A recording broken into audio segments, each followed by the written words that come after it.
Fala pessoal, primeiramente boa noite, é um prazer estar aqui com vocês em mais uma aula de Conforto Ambiental 2, né? Nossa segunda aula, e hoje a gente tem bastante assunto para tratar, nossa, tá difícil. Espero que vocês estejam preparados para isso, tá? Já vou deixar um recado aí para quem não estiver preparado. Corre lá, pega uma garrafinha de água, só eu tô com 3 aqui, tenho muita coisa para falar mesmo, não tenho ideia de quanto tempo vai dar de vídeo hoje. Mas, enfim, a gente precisa falar sobre essas questões, são muito importantes. Eu estou tentando trazer para vocês da maneira é, mais detalhada possível, tá? Mas sem ser uma coisa muito maçante. Então, estou tentando trazer de uma maneira muito didática. Eu espero que vocês consigam entender a minha linguagem. Caso tenha alguma dificuldade aí, por favor, entre em contato comigo, a gente conversa, eu explico para vocês em particular, ou a gente dá um jeito aí e acha uma solução para tudo, ok? Bom, então, dou tempo aí para vocês irem lá, tomar uma água, já deixa separadinho ali um copo, já vai ao banheiro, já come uma fruta antes, já faz tudo para a gente dar início aí a mais uma aula. Bom, vamos lá.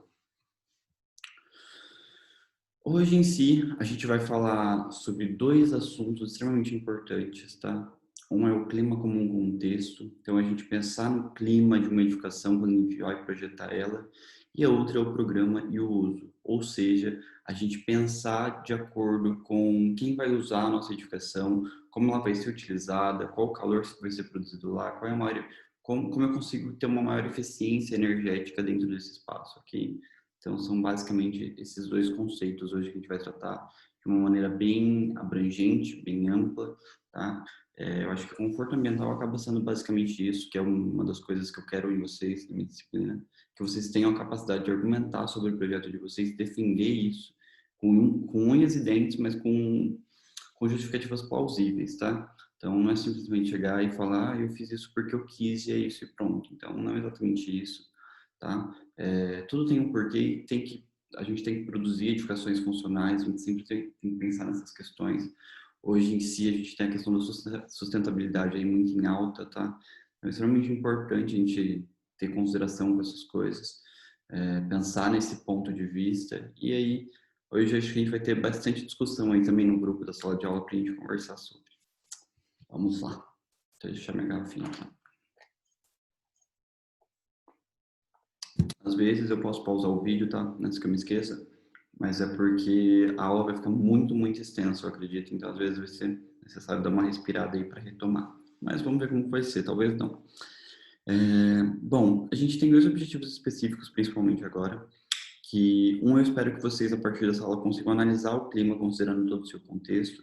Então, né, quando vocês pensarem em uma edificação, eu quero que vocês pensem em tudo, todo o entorno, vegetação, topografia, relevo, enfim, tudo que a gente tiver para falar sobre, a gente vai ter que considerar, tá? As edificações vizinhas, que são altas, então é basicamente isso, ok? E, segundo objetivo que eu quero é que vocês consigam analisar uma obra de acordo com os gastos de energia através de seus usos. Ou seja, pensar nas edificações, por exemplo, que são construídas, a gente não tem um aproveitamento térmico, digamos, da iluminação natural, ou seja, para isso a gente tem que utilizar mais energia elétrica, né, para naquele ambiente, e aí você já tem um problema de superaquecimento, aí coisas que a gente vai tratar mais para frente, mas basicamente são essas 2 coisas, ok? Vamos lá. Quando a gente fala, pessoal, do clima como um contexto, né, coloquei aqui, compreender o contexto que influencia no quanto uma edificação usa energia e quando usa para esfriamento, aquecimento e iluminação. Ou seja, tá, os fatores externos em si da nossa obra, eles influenciam totalmente na edificação que a gente está produzindo ou que já produziu. A gente tem isso, né, constantemente em todos os lugares. Eu falo isso para vocês, até citei exemplos na aula passada do meu prédio, que por mais que seja um prédio, digamos, muito bem feito, que tenha um acabamento maravilhoso, eu estou muito feliz de morar aqui, tem coisas que a gente percebe que a falta de planejamento influencia totalmente, né? Questões que não foram pensadas em relação à iluminação, ambientes que ficaram totalmente à exposição de áreas totalmente ensolaradas e já outros que totalmente estão não bate sol em momento algum do dia, a gente só tem ali o vento e são áreas mais frias e que não deveriam ser, por exemplo, uma lavanderia, né, uma área de lazer, alguma coisa assim.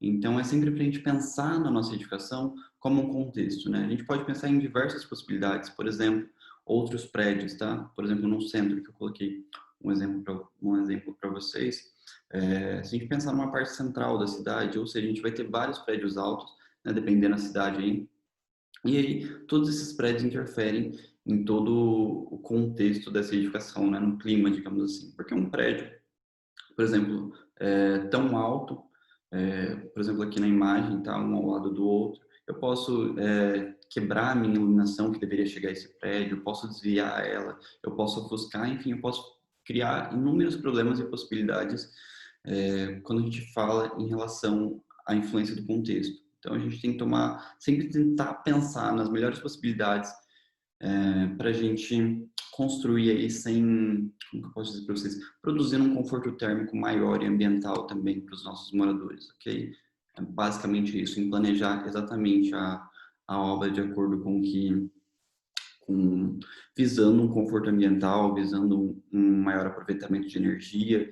E quando eu falo de energia, eu falo de toda a questão, tá? A questão de esfriamento, de aquecimento do ambiente, de questão de ter que utilizar menos iluminação interna, ou seja, artificial, elétrica em si, para poder esquentar o ambiente, sendo que durante o dia, por exemplo, eu poderia ter utilizado esse calor do sol ali na minha edificação, uma maneira de esquentar, ou então um lugar que não precisa, que já, digamos, já tem uma aglomeração muito grande de pessoas ali. A gente, mais para frente, vocês vão ver que a gente, né, eu, vocês, a gente produz calor. A gente sabe, por exemplo, se a gente estiver numa sala de aula, se a sala de aula for fria, mais para frente a gente vai tratar muito bem aprofundado disso, mas a gente vai ver que a gente, né, por exemplo, um trem, um vagão, enfim, um metrô, um ônibus, quando ele está muito lotado, a gente sabe que tem um calor muito grande, porque a gente emite calor, né? Então a gente pode utilizar, por exemplo, pensando nessas questões, ambientes que são mais aglomerados, digamos assim, que são utilizados por mais pessoas, a gente pode utilizar esse calor aí que a gente produz também como meio, né, de esquentar esse lugar. Então, toda a energia pode ser utilizada, tanto a nossa quanto a energia elétrica, a gente pode reduzir os gastos dela, fazendo um aproveitamento melhor da iluminação natural, dos ventos, enfim, de diversos fatores que a natureza proporciona para a gente também, ok? A nossa aula vai girar basicamente em volta disso hoje, tá? É uma questão bem sustentável, eu acho que o conforto ambiental em si, ele é algo que visa muito a sustentabilidade, que visa sempre o aproveitamento de energia. Então, né, quanto mais a gente conseguir reduzir os nossos gastos, digo gastos energéticos, gastos financeiros, enfim, é uma coisa muito ampla que está ligada a tudo. Vocês vão começar a ver aqui como que tudo está interligado, tá? E eu acho que basicamente é isso que eu tinha para falar disso daqui.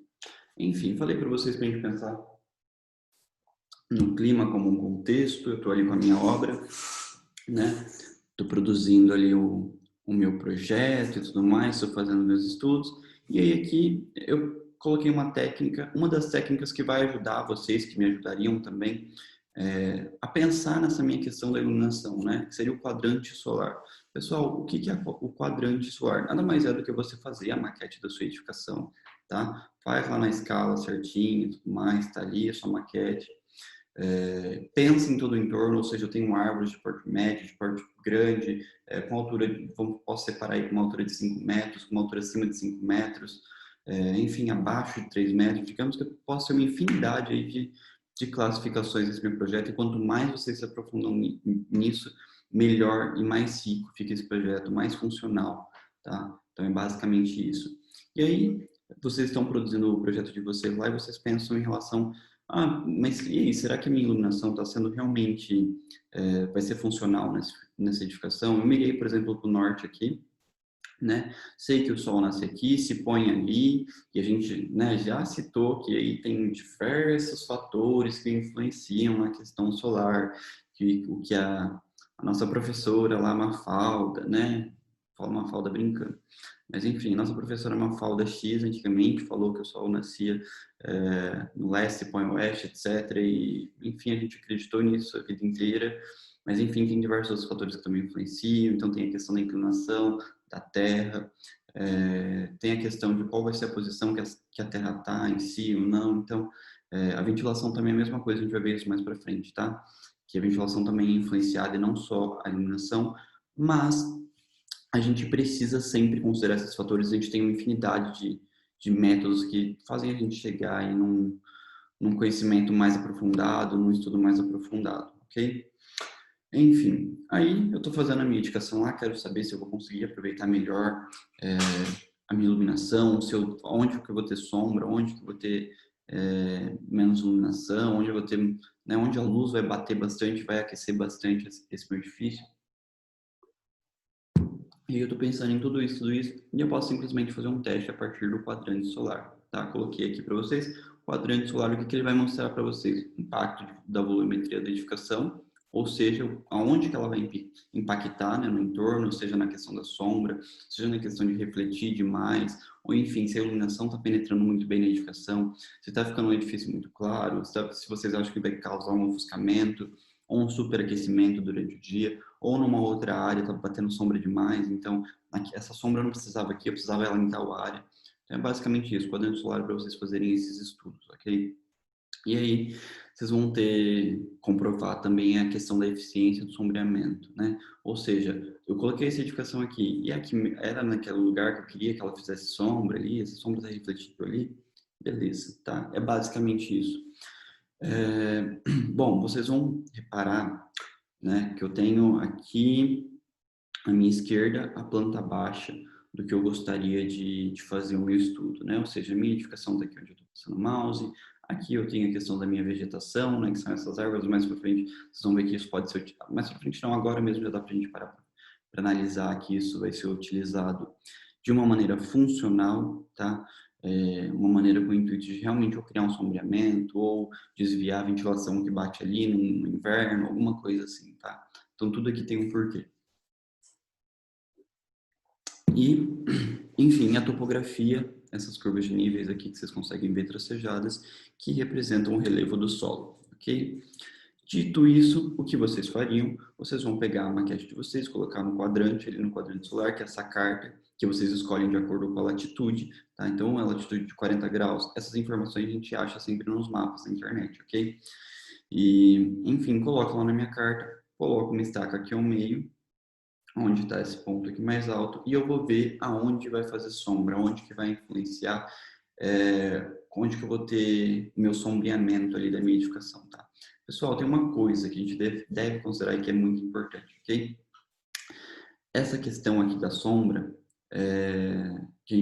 essa questão de a gente fazer esse estudo nessa maquete, não adianta você simplesmente colocarem a maquete em cima de uma, como que eu falar?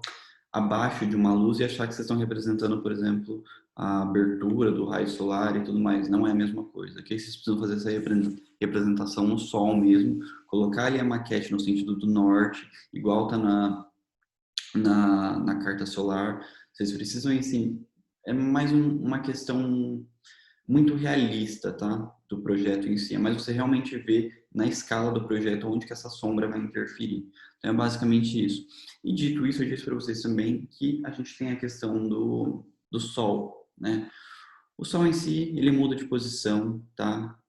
Não é sempre no leste, se põe no oeste, então dependendo o período do ano, inverno, verão, enfim, temos as outras estações aí, primavera, outono, em cada período em si ele vai estar em algum ponto, tá? E aí a gente deve considerar essas coisas também. Esses estudos são estudos muito aprofundados, mas que já são feitos. Então, basicamente, o que eu posso dizer para vocês aqui desse primeiro slide é que a gente, digamos aqui que nesse estudo a gente está considerando o mês de janeiro, certo?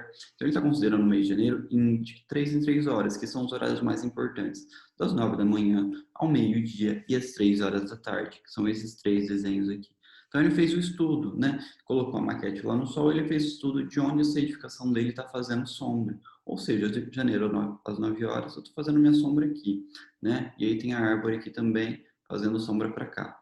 Em janeiro ao meio-dia, eu estou fazendo uma sombra, né? Um sombreamento menor. Ou seja, essas duas sombras aqui. Então, tem menos sombra, né? É o horário do dia de janeiro que eu menos tenho sombra. E aqui em janeiro, às 15 horas, eu também vou medir a minha sombra, né? Vou ali pintar, vou representar graficamente aonde eu faço sombra. Essas são as técnicas para vocês fazerem esses estudos a partir de sombreamento. Nas minhas imagens abaixo, ele está tratando já o mês de julho, tá? Então, vocês já devem saber aí que são os dois períodos, ou de verão ou de inverno, tá? Então, ele sempre trata essa oposição, as duas oposições. Não tratou outono e primavera, porque normalmente são climas que é uma transição de um para o outro. Então, esse processo de transição de estações, a gente não conta nos estudos. Então, é mais esse processo mesmo chamado de solstício, né? Que é como que eu posso dizer para vocês? O ápice em si, né? Ou tá muito frio ou tá muito calor, então é basicamente isso, tá? Ele trata esses dois períodos, ou verão ou inverno. Então, aí aqui embaixo tem a questão de julho, tá? Em relação à sombra, onde que tá, onde está fazendo sombra, está fazendo um vento menor. Aqui em julho, ao meio-dia também, a sombra já era pouca em janeiro, né? Em julho está menor ainda. E em julho, às 15 horas, também é uma sombra muito pequena, referente a janeiro, que é janeiro a 15 horas. Então, né, vocês conseguem fazer uma análise aí de que as sombras em si não são as mesmas durante o ano, que a posição do Sol sim muda um pouco, e que também a gente tem a questão aí de representação da iluminação natural, ok? Porque no inverno, digamos, a gente tem menos iluminação solar, dependendo do ponto do planeta Terra que você está, e no verão a gente tem uma incidência muito maior, né? Então, dito isso, dá para entender, esses estudos em si são de uma obra que não é no Brasil, tá? É de um projeto em si fora, um projeto estrangeiro. Então, a gente está considerando, por exemplo, como se fosse nos Estados Unidos ou em algum outro lugar, que janeiro em si seria o inverno deles, ou seja, onde a gente tem um maior predomínio da sombra, ok? E julho seria o nosso verão. Perfeito?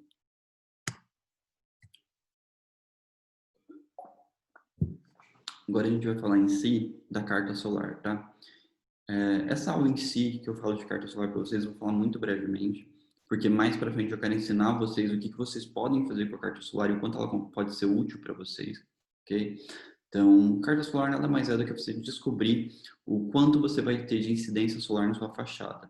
Ou seja, a gente está construindo uma edificação ali, né? Estou fazendo o meu projeto e eu quero ver, por exemplo, qual horário que vai bater o sol na minha fachada, né? Então, por exemplo, eu vou colocar aqui minha edificação, vou ali traçar a linha referente ao azimuth, vou descobrir a minha altura solar, vou descobrir os horários que bate a iluminação, então eu vou colocar a representação da edificação aqui nesse espaço, ok? E aí a gente vai descobrir aonde vai bater o sol. A gente pode ver tipo todas as fachadas, tá? Todas as elevações do nosso prédio, digamos assim. Então eu posso ver a fachada, posso ver a a parte posterior de uma edificação, posso ver a vista lateral, posso ver a vista outra vista, vista lateral direita, vista lateral esquerda. Então, tanto faz, eu consigo ver todas as fachadas aqui quando vai bater sol. Por que, pessoal, que a gente tem esse estudo na carta solar? Para que a gente consiga simplesmente ver os horários que a gente vai precisar de proteção solar ali, ou seja, do sombreamento, onde eu vou ter que trabalhar um brise, por exemplo, ou o que eu vou ter que pensar ali, para que eu consiga eliminar, digamos, a quantidade de raios solares, de radiação solar naquele ambiente, evitando assim um superaquecimento, ok? E em outros lugares eu já vou ver, por exemplo, onde eu vou ter uma quantidade maior de radiação solar, ou se eu vou ter uma quantidade necessária, se eu consigo utilizar aquilo tanto para superaquecimento do meu interior, quanto também para iluminação, né, e todas as outras questões. Então, basicamente é isso. Na carta solar em si, eu também queria falar para vocês que, além de ver a questão da edificação mais para frente, vocês não vão chegar a aplicar isso na prática aqui, porque o nosso semestre é extremamente corrido, a gente tem muito conteúdo para ver, muita coisa mesmo. Então, eu vou me aprofundar muito na carta solar, mas não em relação às árvores, por exemplo, aqui aos estudos. Vocês conseguem ver aqui onde eu estou passando um mouse. Isso daqui é uma carta solar que vê o entorno, ou seja, ele vê onde a edificação, por exemplo, onde a vegetação em si do entorno vai influenciar de iluminação ali. Então, por exemplo, graças a essa vegetação aqui, eu vou conseguir um sombreamento ali na minha edificação ou não? A gente não vai pensar nessa questão porque ela já é muito mais ampla, tá? A gente vai pensar em si na insolação que a gente recebe na edificação, diretamente do sol, nas nossas fachadas, nas nossas elevações, e qual horário que eu vou receber essa insolação e tudo mais, e onde eu vou precisar de brise, e vocês vão ter que dar algumas sugestões ou soluções para esses problemas de insolação e tudo mais. Então, vai ser basicamente isso. Em relação à radiação solar, pessoal.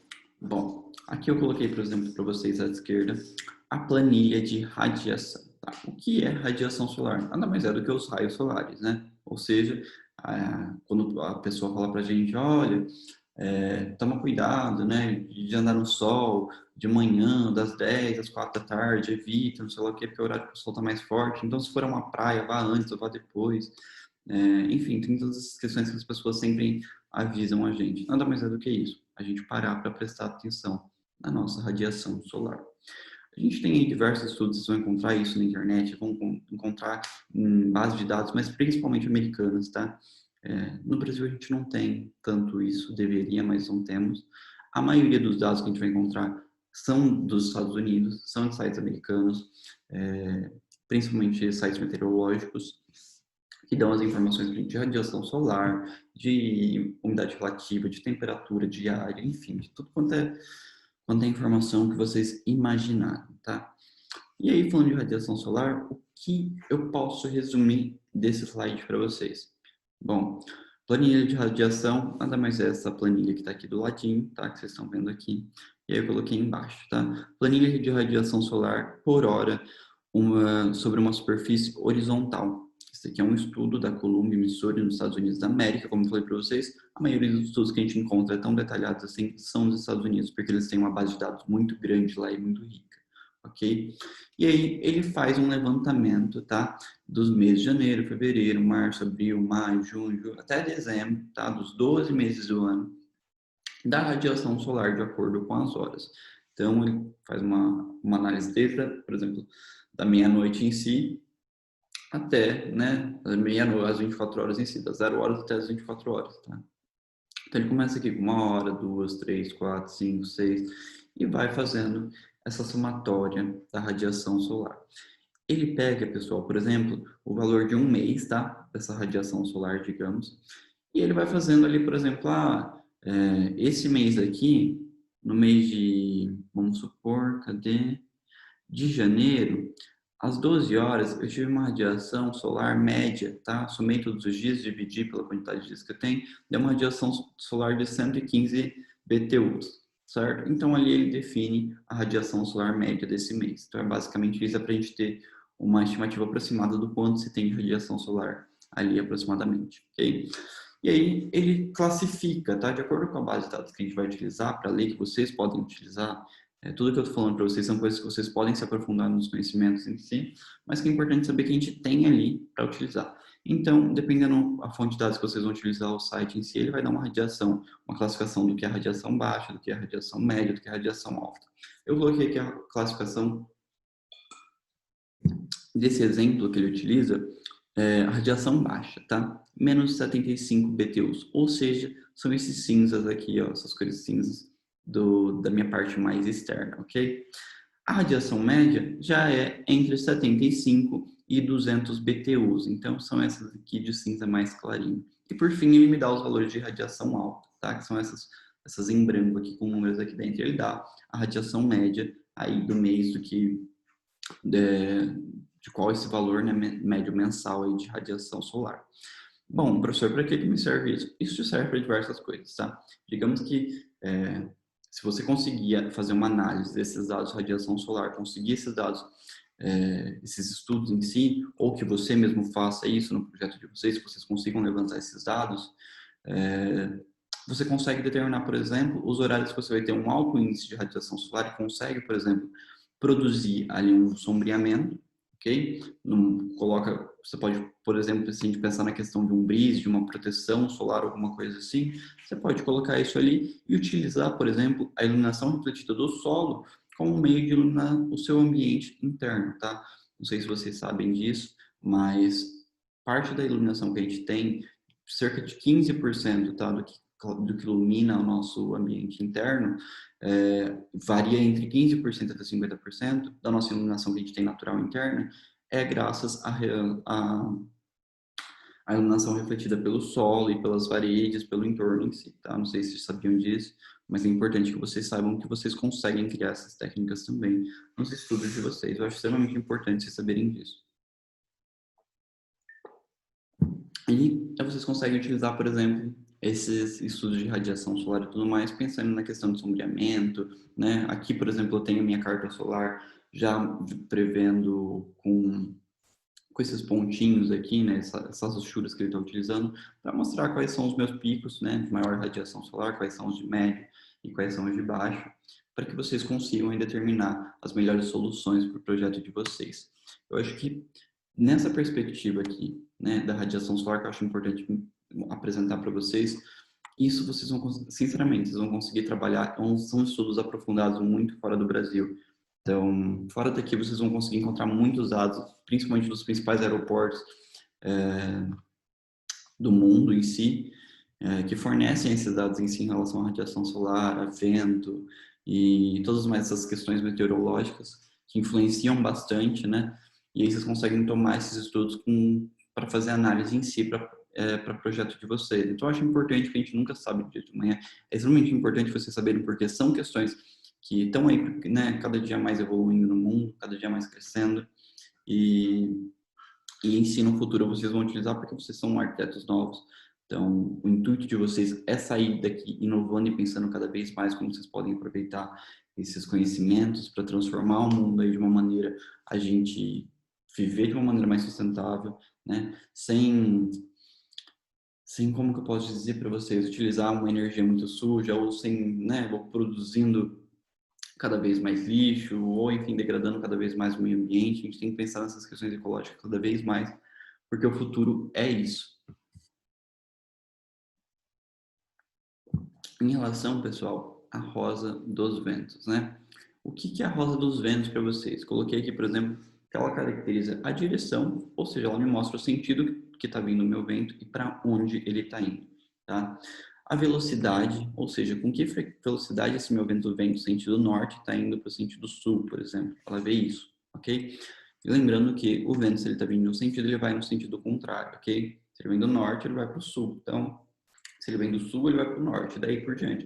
Lógico que pode ter alguns fatores que influenciam aí, né? A questão, por exemplo, a gente parar para pensar numa escala, numa cidade, num prédio em si, num prédio, né, num centro, por exemplo, quando a gente fala de um centro de São Paulo, a gente tem diversas edificações lá, os prédios são numa escala muito maior, muito mais alta, a gente tem também a influência desses edifícios na ventilação, né, na direção da ventilação, da velocidade também.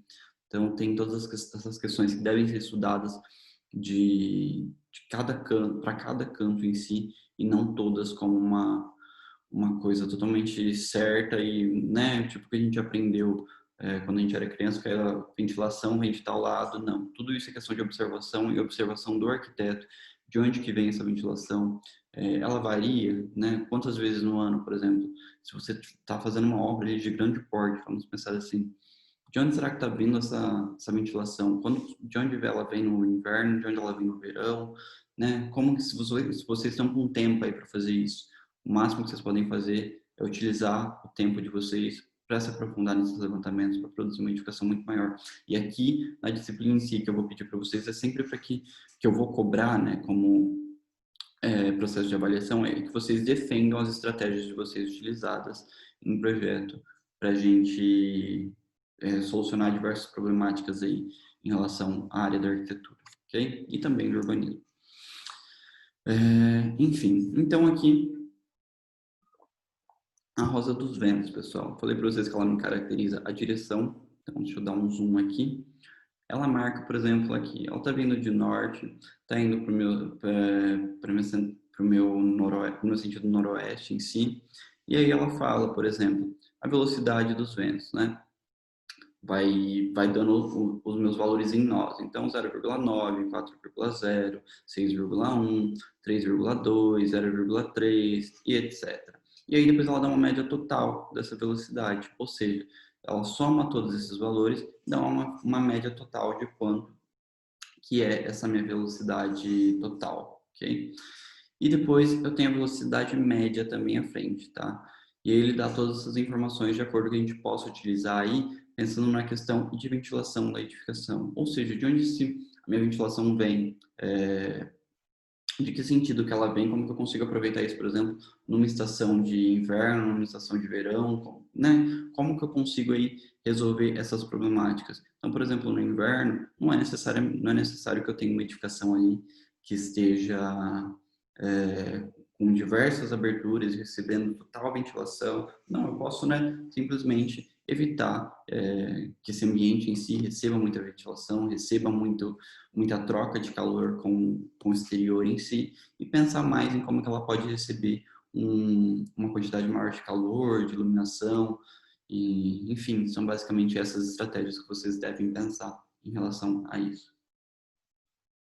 A Rosa dos Ventos em si, pessoal, tem um probleminha, ok?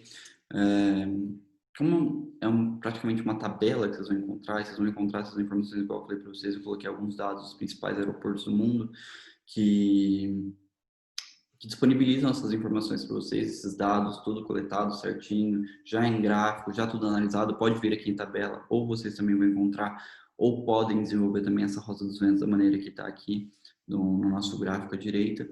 Vocês vão encontrar esse modelo assim. Porém, qual que é o problema?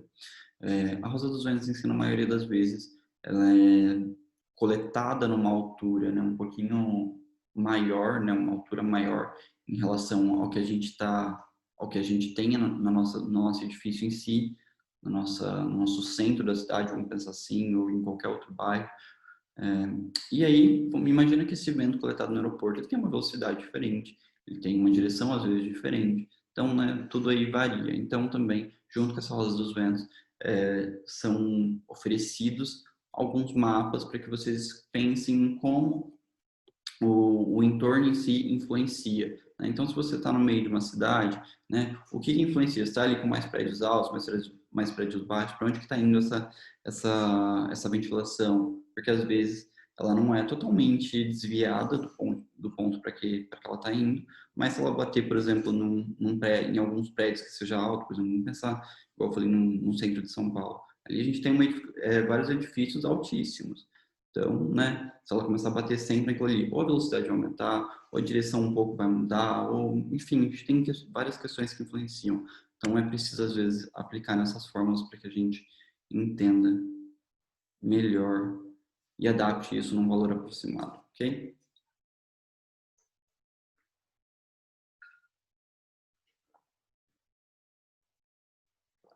Carta dos ventos, pessoal. O que significa? Eu já acabei com uma garrafinha de água. Falei para vocês que a gente ia ter assunto hoje e teremos.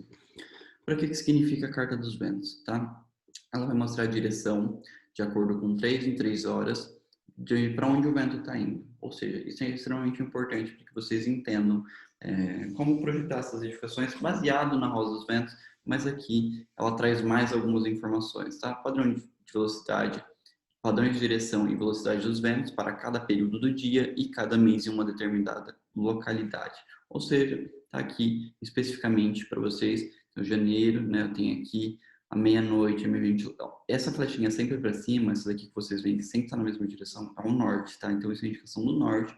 E vocês vão marcar ali para onde que está essa ventilação. Se está para o leste, se está mais para o sul, se está mais para o oeste, para onde que ela está. Então é basicamente fazer esses estudos aí. Isso vocês mesmos conseguem fazer, né?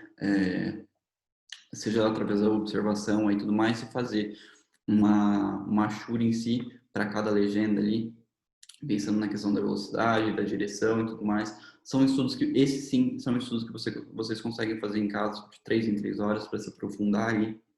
Se for pensar no edifício em uma escala, em uma proporção muito grande, é bacana se pensar nisso. Para se trabalhar iluminação natural e ventilação natural de eficiência em uma edificação, ok? Então aqui ele faz o estudo de 3 em 3 horas, então aqui meia-noite, 3 horas, 6 horas, 9 horas, meio-dia, 15 horas, 18 horas, 21 horas e meia-noite, tá? Então, aqui é a média de cada mês, tá? Então, durante o mês de janeiro, a média do vento foi para essa direção. E aí, daí por diante. Aí agora, durante o mês de janeiro, às 6 horas da manhã, a média da ventilação foi de tal direção e também em tal velocidade. Então, é basicamente observar essas questões para você saber como que dá para a gente trabalhar uma edificação aí, ok? Todos esses estudos, vocês conseguem, gente, prever isso,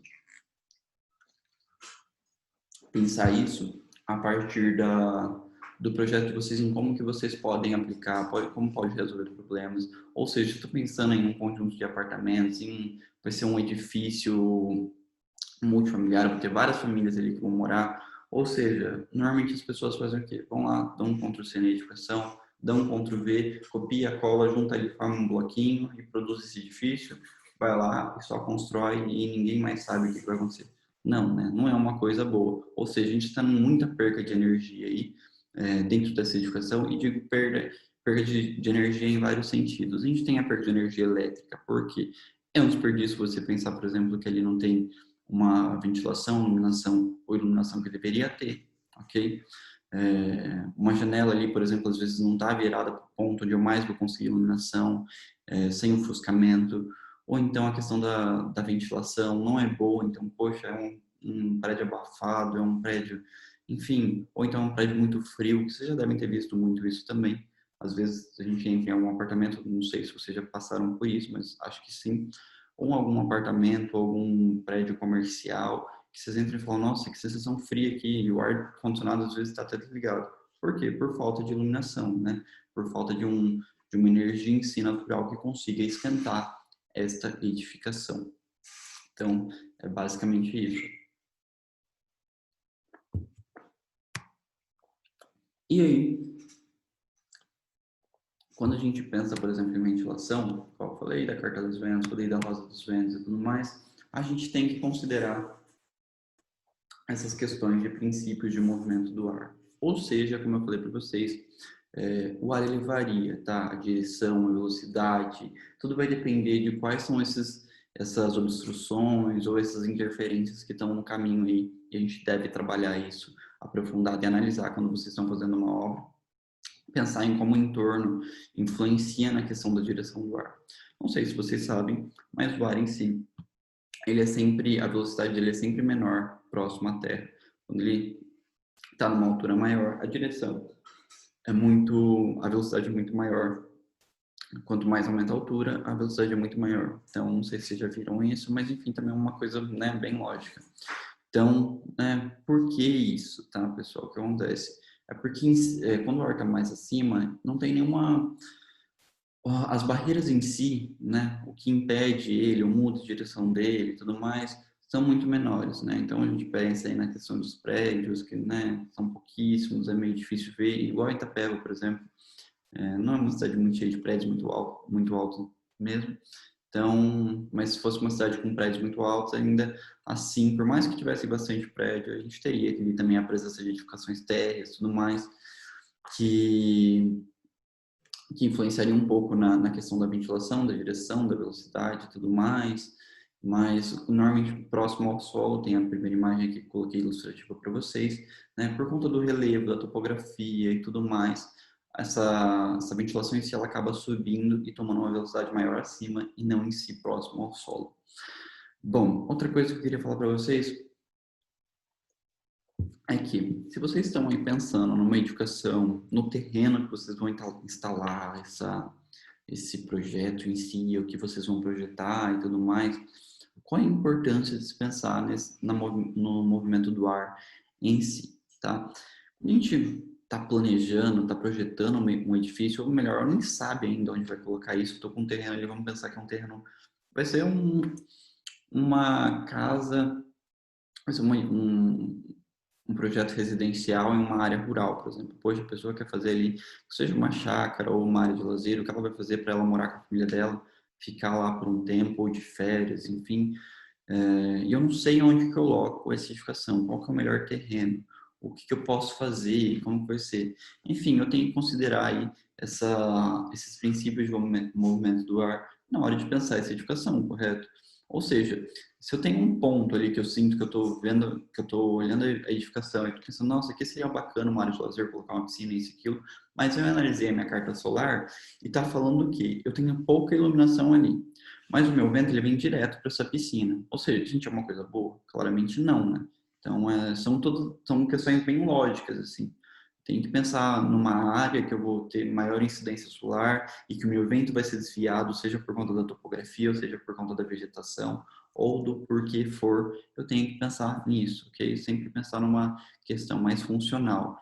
A gente já cansou de ver, eu tenho certeza que vocês também, de piscinas que são colocadas em, em áreas mais, como posso dizer, em áreas mais frias, que às vezes não bate tanto sol. Na hora que você mais quer aproveitar a piscina à tarde, tá lá batendo uma ventilação bem forte, né? O ar tá, ó, parece que tá apostando corrida ali. E aí a insolação a gente não tem. E aí a água da piscina, né, já não basta, tá gelado, mas ninguém consegue aproveitar o ambiente, fica lá aquela coisa parada, como um investimento, o dinheiro jogado no lixo, né? Então é basicamente pensar nessas questões. Professor, mas o que influencia nos princípios de movimento do ar? Nossa, estou aqui, coloquei errado ainda. Estou vendo aqui princípios. Considerem, tá? É princípio de movimento do ar. Então, eu tenho diversas coisas que influenciam. Tá? Terreno acidentado, tá? É uma delas. Ou seja, se eu tenho esse terreno aqui com desnível diferente, com esses morros e tudo mais, eu vou ter aí uma interferência na questão do movimento do ar. Ou seja, o meu ar perde pressão aqui dentro, ok? Ele perde pressão dentro dessas áreas e em cima ele é direcionado. Ele não muda de sentido, ele não vai nem para a direita nem para a esquerda. O ar em si, tá? O volume considerável dele, ele continua na mesma direção, tá? Porém, uma parcela ali a gente perde e acaba ficando nessa parte aqui como se fosse um redemoinho, tá? Outro exemplo, deslocamento causado por colina, ou seja, tem uma colina aqui, né? Mas o meu ar em si, como eu falei para vocês, ele não muda de direção, ele dá uma desviada, mas ele continua ali na mesma direção. A gente tem uma alteração sim da questão da velocidade, da questão do da direção em si, mas ele segue a direção, né, no sentido dele, seja, por exemplo, esse sentido reto aqui que ele está indo. Efeito Venturi entre dunas, ou seja, né, se eu tenho ali, por exemplo, duas obstruções aqui, o meu vento vai passar aqui no meio, certo? Ou seja, a velocidade dele vai aumentar aqui porque ele está passando apertado, né? E a velocidade do vento, ele vai passar em volta, assim como a água, ele flui tanto ao meio quanto dos outros lados. E aí, né, tem outras diversas opções que eu coloquei para vocês, vou falar rapidamente, vento encanado em um vale, ou seja, ele se aprofunda mais e aumenta a velocidade. Por colina também acaba desviando um pouquinho, mas ele não muda a direção para que ele está indo. A chapada em si, né, se estou passando o mouse aqui para vocês localizarem no slide, o vento em si ele continua, por mais que ele bate na chapada, ele continua na mesma direção, porém aqui a gente forma um redemoinho atrás da chapada, ou seja, ele tem uma área mais de baixa pressão, mas o vento continua ainda na mesma direção dele, assim como aqui na aceleração por topo de colinas, que eu falei para vocês, ele desvia de aceleração no topo de colinas, ou seja, ele desvia, ele flui como a água, então tem uma alteração na velocidade em si e tudo mais. É, faces íngremes também, né? A gente acaba criando um redemoinho aqui e a gente vai ver depois que a gente consegue aumentar a largura desse redemoinho, ou seja, dessa proteção aqui, digamos, contra o vento, que essa parte aqui seria uma parte mais protegida, né? A gente consegue aumentar a largura dela conforme a gente aumenta a altura da edificação, tá? Mas essa largura não é, tipo assim, aumentada numa proporção muito grande, ela é aumentada numa proporção bem pequena. Então, né, a gente pode pensar aqui, por exemplo, nessa face íngreme, vamos supor que ela está com 10 metros, que aumente para 20 a largura aqui desse redemoinho, não vai ser muita coisa também que vai aumentar, ok? Então, é uma coisa aí realmente a se pensar.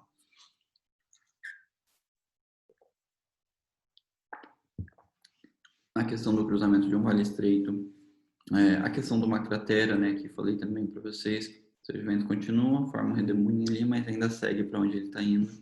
Aqui também, né, deixa eu dar um zoom aqui, que às vezes vocês não vão enxergar.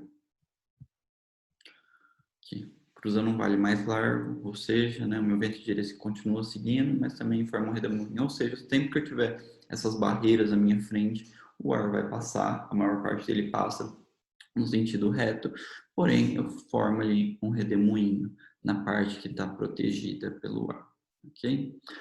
Aqui eu coloquei mais um slide de princípios de movimento do ar. Considerem aí, por favor, princípios de movimento do ar. Vocês estão vendo que o negócio está meio falhando já, né? Que hoje tem muito conteúdo, gente, muito. Enfim, esse daqui é mais um outro slide para vocês analisarem uma aplicação prática dos princípios de movimento do ar, tá? Então, vamos lá pensar que eu tenho aqui a minha edificação, né? Mesmo que a gente tratou desde o início da aula, tem aqui o meu edifício, ele está aqui no formato em U, tem aqui as árvores em si, ao lado tenho aqui também de novo o meu edifício, a vegetação em si, e aí ele faz um estudo, né? Uma no verão, outro no inverno. Lembra que eu falei, os estudos sempre devem ser feitos nesses períodos de solstício, que chama solstício, tá? Eu vou passar para vocês nas próximas aulas também, a gente vai se aprofundar muito nisso, principalmente na carta solar. E, enfim, vocês vão ver como que vocês vão conseguir utilizar esses estudos. Qual que é a importância, pessoal, de a gente pensar nesses princípios de movimento do ar? Porque a gente pode utilizar, né, diversas barreiras aí, por exemplo, uma chapada, uma vegetação, uma colina, enfim, seja qual for a barreira ou elemento que a gente tem ali, a gente pode utilizar ou para desviar a ventilação ou então para direcioná-la para a gente e assim pensar num ponto mais estratégico de onde colocar o edifício, ok? Bom, tá aqui, vamos dar uma analisada na nossa planta, né? Eu falei para vocês que aqui. Eu falei para vocês que essas análises aqui, ó, vocês podem dar uma olhadinha aqui embaixo, padrões microclimáticos de ventilação. Aonde que acontece? Em que período? Em julho, né? St. Louis e Missouri, nos Estados Unidos da América. Beleza, esses estudos não são daqui do Brasil. Então a gente tem que levar em consideração o quê? Pessoal, coloquem na cabeça de vocês isso, porque é uma coisa muito importante que se vocês não tiverem para analisar, vocês vão errar depois. E a gente deve entender isso, porque é uma questão assim, fundamental no conforto ambiental. A gente sabe que em cada lugar do planeta em si, a gente tem uma variação, né? Aí, para a gente, o verão, por exemplo, aqui, a gente tem as férias de dezembro, janeiro e tudo mais, que para a gente é onde começa realmente o verão muito forte. A gente tem nos Estados Unidos em si, esse verão já no meio do ano, né? Ou seja, junho, julho, maio, enfim, são os períodos que começam a esquentar por lá e que eles têm as férias, tanto que a gente tem o nosso ano letivo totalmente diferente deles, tá? As nossas férias em si, o nosso ano finaliza já em dezembro, as nossas aulas. A deles não, eles aproveitam o verão em si, quando é maio, junho, julho, para fazer as férias deles e aí depois iniciam o próximo ano letivo e tudo mais. Então, para a gente finaliza um ano de faculdade em dezembro, eles não. Eles finalizam lá por maio, junho, julho. Então, tenham isso em mente, tá? Porque o verão deles é em junho, julho, e o nosso começa em dezembro, janeiro. Então, tenham isso em mente. Esses estudos aqui são nos Estados Unidos. Ai, minha garganta falhando. E esses estudos em si são nos Estados Unidos. Esses daqui são os ventos de julho, tá? Aqui, desenho para vocês. São os ventos de julho. Então, em julho, eu falei para vocês que é o período mais quente nos Estados Unidos, certo? Junho, julho, etc. O que ele faz com essa edificação? Eu tenho um edifício aqui e a ventilação, ele viu que veio daqui, tá? Então, deixa eu ver. Ele não está indicado de onde está vindo essa ventilação no sentido, tá? Norte, não tá. Se alguém enxergar depois me corrija, mas não. Enfim, ele está vendo que a ventilação em si ela está vendo daqui, ok? Dessa parte de baixo para a parte de cima, vamos pensar assim. E aí eu penso o quê? Se junho e julho é o meu período mais quente, o que eu preciso?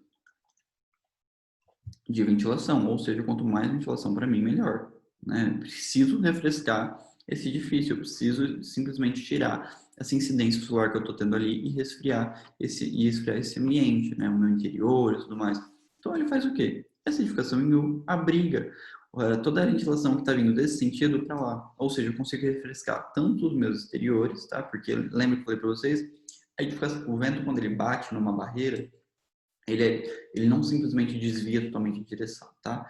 Ele dá uma desviada assim, mas ele segue reto, segue o caminho dele, tá? Então, ele vai no mesmo sentido, ele não muda totalmente assim. Então, ele é igual à água, tipo a água. Se eu jogasse água, digamos aqui, ela ia fluir pelos dois lados, ok? Ela não ia simplesmente, né? Toda a água para leste, a outra vai para oeste, pronto. Não vai acontecer isso, fiquem tranquilos. Então, é basicamente isso, sobre utilizar essa ventilação para vir diretamente como meio de esfriar essa edificação em junho, e julho. E aqui ao lado ele faz um estudo dos ventos de janeiro vindos do oeste e noroeste, ok? Pessoal, eu falei para vocês que dezembro e janeiro são as nossas férias aqui no Brasil, porque é o período mais calor do ano, certo? Então, nos Estados Unidos, lembra que eu falei, quando é verão para eles, junho e julho, é o período de temperaturas mais altas lá, né? Ou seja, de maior calor. Então, o que eles fizeram? Eles descobriram também, por exemplo, nesse projeto em si, que essa ventilação vem de um outro sentido, né? Quando a gente está lá no inverno. Ou seja, a gente sabe que no janeiro, por exemplo, no exterior, é onde a gente tem as temperaturas, né, mais altas, ou seja, aquele Natal que a gente vê em televisão, em filme, onde Papai Noel está lá na neve, tem toda a questão, né, histórica em si, e de contos. Então a gente para pensar que é o período mais frio deles, ok? Então o que eles utilizaram como estratégia aqui? Poxa, vamos criar uma barreira com o intuito de desviar esse vento. Ou seja, a gente não desvia ele totalmente, o vento não sai, ele bateu na barreira, mas ele não está em outro sentido contrário. Não, ok? Ele vai fluir ainda para a mesma direção dele, porém ele pode ser desviado. Então eu consigo fazer isso. O que eles fizeram? No período de frio deles, que eles não precisam de ventilação, e eles contaram com essa ventilação ainda aqui, eles simplesmente criaram uma barreira através de vegetação. Então lá tem as árvores deles, né? Colocaram ali uma barreira. Aqui dá para ver aqui, ó, nessa ilustração acima, o que eles conseguiram fazer, criando aí essa barreira onde a ventilação não consegue passar e por conta da topografia do relevo, a edificação aqui fica protegida desses ventos frios, digamos assim, ok? E aí eu crio esse redemoinho aqui, ok? Essa zona de baixa pressão e a zona de alta pressão continua em cima normalmente passando, que são esses ventos frios. Lembra que eu falei para vocês do princípio de movimentos do ar? Quando a gente tem uma edificação em si, tá? Aqui vamos pensar no meu telhado plano, né? A minha edificação, minha ventilação bateu ali nessa barreira, na fachada desse edifício aqui, e passou reto, seguiu. Aqui eu consegui um redemoinho até ok. Porém, aí eu tô pensando que eu preciso de uma largura aqui maior, de uma proteção maior aqui. Eu não quero que essa ventilação passe para cá, eu quero manter aqui uma zona de conforto maior, uma zona de calor, digamos assim. Eu posso fazer o quê? Aumentar a inclinação do meu telhado para aumentar a largura deste meu espaço, tá? Então, vamos pensar que aqui eu vou utilizar, sei lá, como uma área gourmet, alguma coisa, então eu quero desviar essa ventilação para lá, para um outro lugar.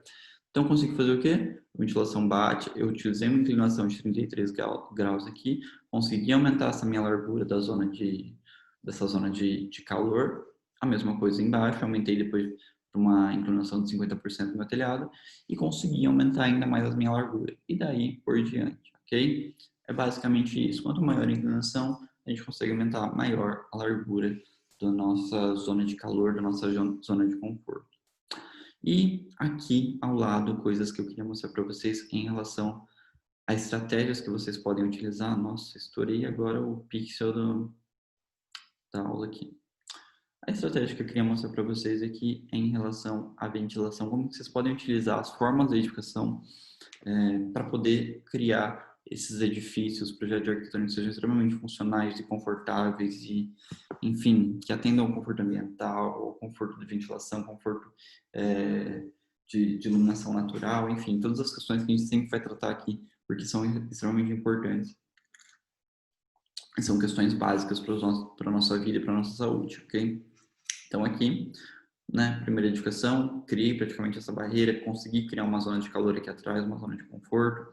Aqui também, ou seja, a minha edificação bateu, a minha ventilação bateu aqui na fachada dessa edificação em U, desviou para cá e aqui em si eu consegui criar esses redemoinhos e uma zona de calor protegida aqui desses ventos frios que vinham daqui, ó, tá vendo? Foi desviado. Aqui também segue o mesmo conceito, eu consegui desviar e criar esses dois redemoinhos, etc. É basicamente mostrar para vocês como que a forma pode influenciar a forma, a locação do projeto em si, né, no terreno, como que a gente consegue criar essas estratégias aí de desvio de ventilação, enfim, como meio também de aproveitamento em áreas que a gente vai precisar de um esfriamento, digamos assim, se o sol está nascendo lá em leste, por exemplo, nessa edificação, e se pondo ao oeste, vamos pensar dessa maneira, eu preciso então, na área, por exemplo, que eu estou, digamos aqui, vamos dizer que o sol está se pondo para cá, ok? Nesse sentido aqui. E aí minha ventilação está vindo aqui, eu posso aproveitar ela para resfriamento dessas paredes, vocês conseguem entender essa perspectiva? Aí aqui, por exemplo, eu já quero uma área mais protegida, ou seja, eu não preciso de tanta ventilação. Então, eu vou ter aqui uma área mais reservada, tudo mais, eu não quero ventilação para cá porque não é necessário nesse ambiente que eu estou projetando, então não preciso, eu criar aqui essa zona de calor, forma esse redemoinho ali onde mantém a minha ventilação, digamos, com uma velocidade mais baixa do que no contexto em si, tá? E aí aqui a gente tem diversas formas, vocês podem analisar depois com o tema, pode pausar o vídeo aí, dar uma olhada, porque são muitas, então se eu for detalhar todas, eu vou ficar aqui até amanhã falando para vocês, ok? Aqui também a mesma coisa, tá? Forma, o tamanho da edificação, largura, o comprimento, quanto vocês conseguem aumentar em proporção da edificação. Microclimas do sítio.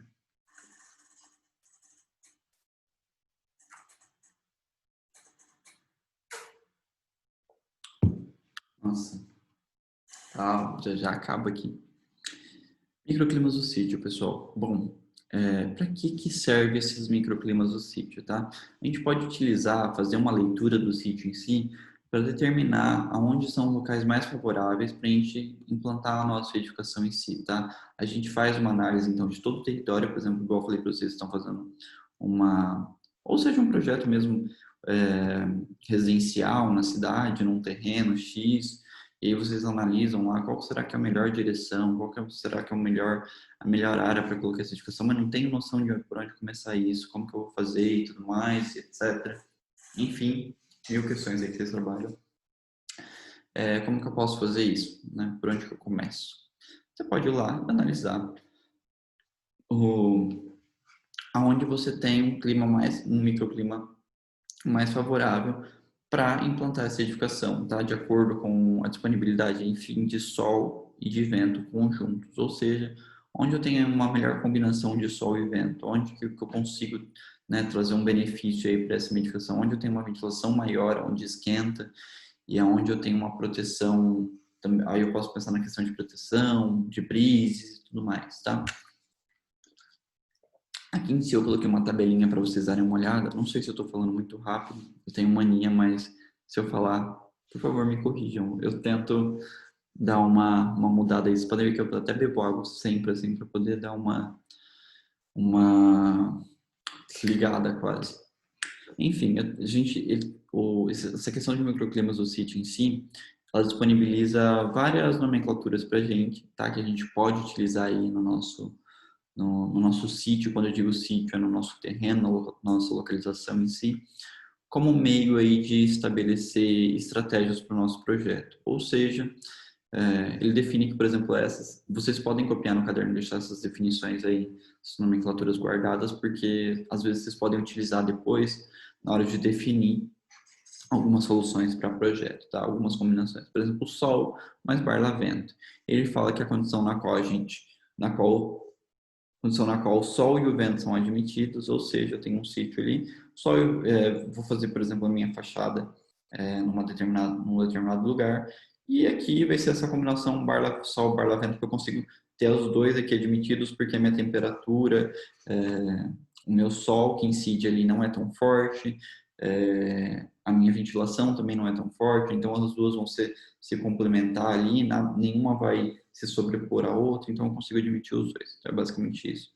Aí também tem a outra combinação, sombra mais barlavento, a condição na qual o sol é bloqueado, mas o vento é admitido. Ou seja, numa área ali onde eu não preciso extremamente do sol, de insolação e tudo mais, mas é importante eu ter um ambiente totalmente fresco, né, um ambiente totalmente arejado e tudo mais. Então eu penso mais na questão do vento, tá? Que o vento é admitido E exatamente apenas isso. Aí depois tem a questão sol, mas só está vento, a condição na qual o sol é admitido, mas o vento é bloqueado, né? Sol admitido, o vento é bloqueado, ou seja, eu preciso simplesmente ter um aproveitamento maior ali de iluminação natural, mas eu não preciso exatamente de vento, porque a minha questão de utilizar a iluminação natural é simplesmente para condição de iluminação dentro do edifício, tá? Dentro do meu projeto em si. Mas o vento já não vai me trazer nada demais, porque eu já estou ali numa zona de conforto, já está ok a minha temperatura, de acordo com o que eu tenho dentro da minha edificação, então não tenho mais nada para considerar em relação a isso. E depois, sombra, mas só está vento, tá? A condição na qual tanto o sol quanto o vento são bloqueados, ou seja, eu não tenho a necessidade de ter tanta exposição assim. Pode pensar, então, num depósito, alguma área assim, tá? A gente precisa ali de uma questão de uma área arejada, mas não tem a necessidade de se ter um, como que eu posso dizer para vocês? Um ambiente repleto, extremamente especial, pensado em totalmente uma iluminação maravilhosa, uma ventilação incrível. Dá para se trabalhar ali numa coisa, deixar ele numa listinha, quase que eu posso dizer, como posso dizer isso? Dá para deixar ele num lugar não tão estratégico, tá? Pode ser tipo assim, eu posso colocar ele ali, e aí eu dou preferência para essa área aqui que precisa tomar sol ou precisa tomar vento e tudo mais. Acho que deu para entender, né? E aí, aqui embaixo, tá? Tem essas análises de microclimas em si, que pontuam, por exemplo, qual é o melhor... Deixa eu dar um zoom aqui. Qual é a melhor combinação, ok? Então, aqui, por exemplo, tá? Dá o clima, o tipo da edificação. Aí ele fala que a edificação em si, com carga dominante, por exemplo, de uma carga dominante de frio, uma edificação com carga de pele dominante fresca, tá? Pele, casca da edificação. Que mais? Aqui. Ambiente externo temperado, aí ele dá uma pontuação de 1 a 6 para cada combinação. Vento ou sol e vento, enfim, ele vai dando notas para isso, ok? Quanto mais baixa a nota, é um pior microclima, ou seja, não é uma combinação muito boa. Mas quanto maior a nota, é um melhor microclima. Vocês conseguem fazer isso, até uma tabelinha para vocês, por exemplo, para vocês fazerem uma análise, por exemplo, a edificação que eu estou trabalhando, ela tem um caráter frio, então, né, o clima predominante nessa edificação, tem um clima frio. E aí tem a edificação da carga dominante fresco e o ambiente externo em si, a parte externa, tem uma coisa mais temperada. E aí vocês conseguem fazer essa combinação baseada, por exemplo, sol mais barlavento, que são essas definições aqui, sol mais barlavento, sombra mais barlavento, etc. E aí ver qual, de acordo com qual nota, e dá pontuações de 1 a 6, para ver qual que é mais preferível utilizar na edificação de vocês, ok? Então, por exemplo, eu aqui seria muito interessante eu ter, por exemplo, uma questão mais de sol e vento. Ó, sol e vento, estou com nota 4, vento com nota 4, sol com nota 4, tá? Aqui nessa parte fresca. Mas e quando eu tenho uma combinação dos dois, aí eu tenho uma nota maior, superior, tenho uma nota 6, que é a nota máxima. Já em outros lugares aqui, ó, frio, fresco, temperado, sombra, mas só tá vento. Cadê? Sombra, mas só tá vento, a condição na qual tanto o sol quanto o vento são bloqueados, é de uma condição 2, 2, 2, ok? Ou seja, que é de pior microclima, é basicamente isso. Ainda falando sobre estudos de microclimas do sítio, a gente vai falar de microclimas, deixa eu ver, aqui que eu falei para vocês fazerem análises de sombra e ventilação, de insolação em si, sombreamento, né? Aqui tem basicamente um passo a passo de como vocês podem elaborar isso, como vocês podem desenvolver esses estudos de vocês, e eu vou dar um zoom aqui para vocês darem uma analisada.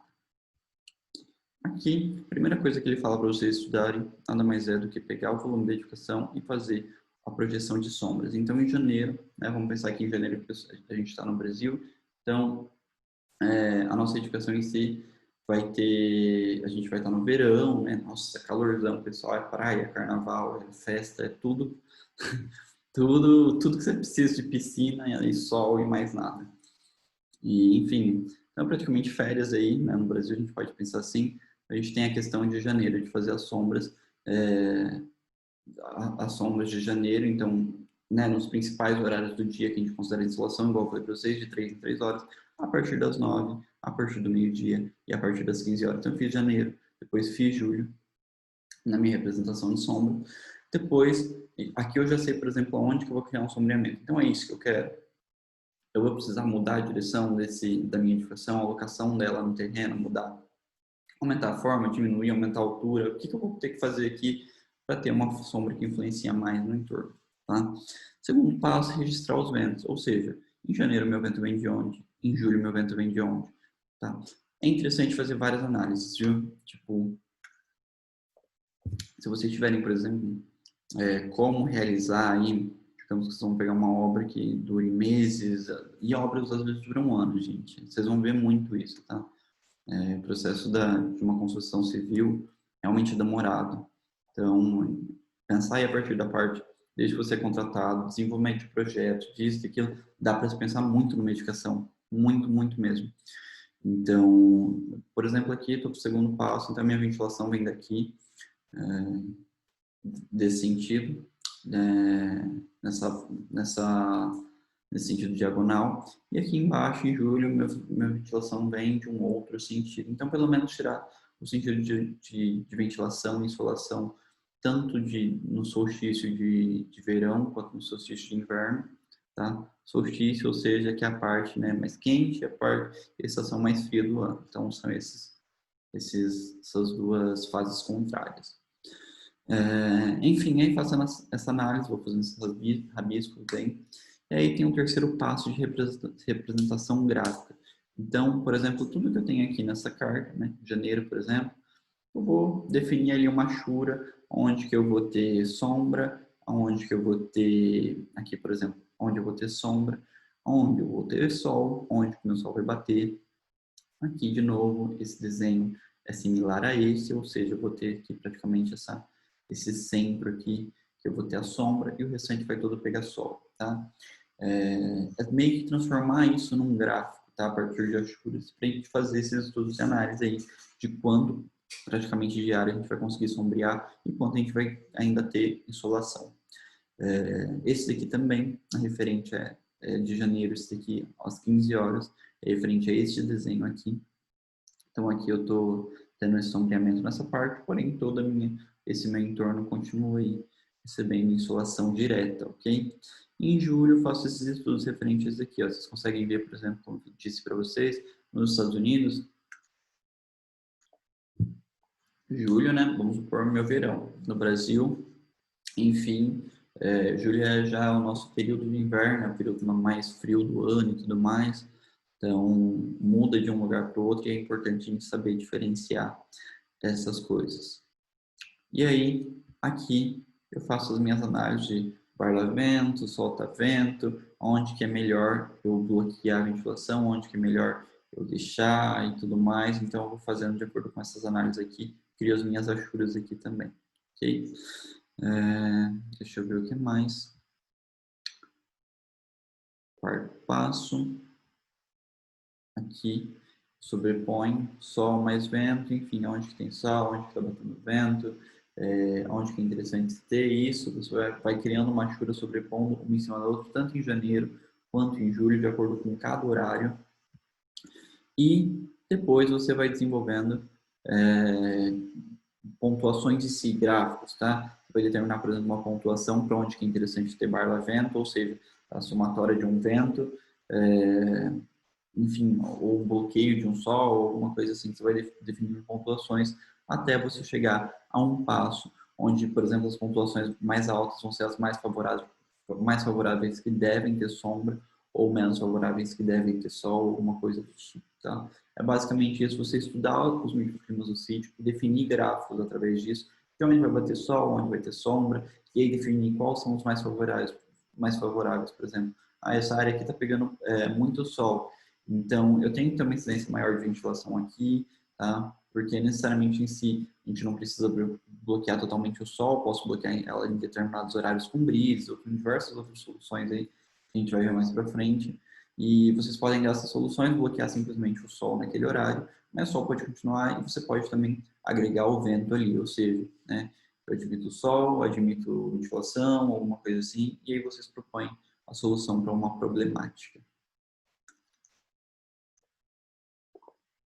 Aqui é o estudo do microclima do sítio, baseado naquela edificação que a gente já tinha trabalhado, tá? Aquela edificação que é em São Luís, nos Estados Unidos. Enfim, aí ele tem estudo, tá? Ele vem dando a ventilação, aí ele faz a sobreposição de sombras, então onde eu vou ter sombra às 9, onde eu vou ter sombra ao meio-dia, onde eu vou ter sombra às 3 da tarde, e é basicamente isso, ele meio que cria esse sombreamento aí, onde eu vou ter as sombras durante todo o meu dia. E aí, ele dá pontuação aqui, ó. Você coloca esses valores compostos em cima da sombra de janeiro. Então, onde tá favorável, por exemplo, eu ter um maior sombreamento, onde está mais favorável eu não ter, né? Por exemplo, aqui ele estabelece valores para essas zonas de conforto. Aqui são zonas de conforto, aí ele vai definindo basicamente nisso, ok? E aqui também é a mesma questão da ventilação, tá? Vocês podem fazer esses estudos fazendo uma somatória de valores, então fazem a indicação da ventilação em si para uma direção, como eu falei para vocês, aqui ele está aproveitando totalmente essa questão da ventilação em si para refrescar esse prédio no verão, né? É um intuito dele, utilizar essa ventilação que vem aqui, criar basicamente essa abertura. Aqui provavelmente pode ter certeza que tem a ventilação e tem ventilação cruzada, com certeza, para ter a troca de ar quente por ar frio, tá? Dentro do edifício. Nossa, minha garganta já tá uma maravilha, tá falhando totalmente. E, enfim, prosseguindo, ok? Vou tentar levar a aula direto, tem bastante slides, mas vou tentar levar diretão para explicar para vocês, para que a gente não perca o foco nisso. Para não ficar uma aula também ainda mais complexa, digamos assim. Aqui, valores compostos de julho. Então, né, onde está favorável, por exemplo, ele ter essa sombra em julho, porque é calor, né? Então, é onde está a pontuação mais alta. Né? Então, ele está aqui, está no sombreamento, está na ventilação e tudo mais. Aqui também, ou seja, uma pontuação altíssima, né? A pontuação mais alta, próximo à vegetação. Então, onde é favorável, onde está favorável a receber, manter esse sombreamento, que seriam esses valores aqui. Então, é basicamente isso, é numerar da pontuação para as zonas mais favoráveis, de acordo com a estação, de acordo com o mês em si, e dar notas mais baixas para as que não são mais tão favoráveis ou confortáveis assim. Ou seja, uma área com muita insolação, uma área com muita ventilação, sem proteção alguma no inverno, etc. É basicamente isso, tá? Propor essas soluções. E agora, a gente fala em si, em relação aos níveis de nebulosidade, tá? A gente considera 3 níveis de nebulosidade quando a gente vai pensar na iluminação de uma edificação, tá? Ou em si, da Terra, em si, quando a gente vai falar. A gente considera céu encoberto, ou seja, quando a gente não consegue ver o céu, tá? O sol, porque ele está coberto de nuvens. Em alguns lugares, tá? A gente tem a maior predominância desse céu, tá? Que é o céu encoberto. E é muito difícil, por exemplo, eles terem tanta visibilidade do sol, ou quando ele aparece em horas, em quantidade de horas menores durante o dia, então a gente não tem, por exemplo, tanta exposição do sol como a gente tem no Brasil. Então é basicamente normal você ter uma maior parte do ano aí de céu encoberto. Temos também o céu parcialmente nublado, que a gente vê muito aqui no Brasil, né? Ou seja, a gente enxerga às vezes o sol, mas dependendo o horário do dia, a estação do ano, enfim, depende do dia, o mês e tudo mais, tudo isso influencia, às vezes você vê. Às vezes você não vê o sol, mas o céu não está totalmente encoberto de nuvens. E a gente também tem céu claro, ou seja, quando a gente realmente enxerga tudo limpo no céu, a gente tem pouquíssimas nuvens ali interferindo nisso, e a gente realmente enxerga totalmente o nosso sol, por mais que ele sume em alguns momentos do dia, por uma influência de uma nuvem pequena ou outra, mas a maior parte do dia a gente tem uma predominância ali do sol aparente, ok? Tá, professor, mas por que eu preciso saber disso?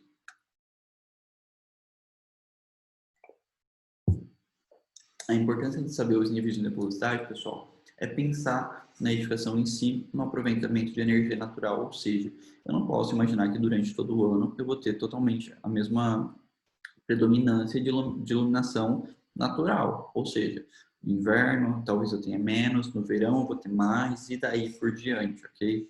Ou seja, eu tenho que entender qual que é a predominância de dias frios, de dias encobertos, de céu encoberto, de céu parcialmente nublado, de céu claro e tudo mais. Basicamente isso quando a gente vai pensar numa edificação. Gente, se vocês, né, vão aplicar totalmente todos esses estudos na prática, né? Tudo depende. Vai ter gente que sim, eu já vi muito isso. E sinceramente eu admiro muito, são um dos projetos que mais ganham em concurso e tudo mais de arquitetura e que fazem essas análises e que tentam ali justificar por tudo, cada escolha que fez de material, de direção, de ventilação e tudo mais. E tem gente que não analisa, pessoas que não analisam.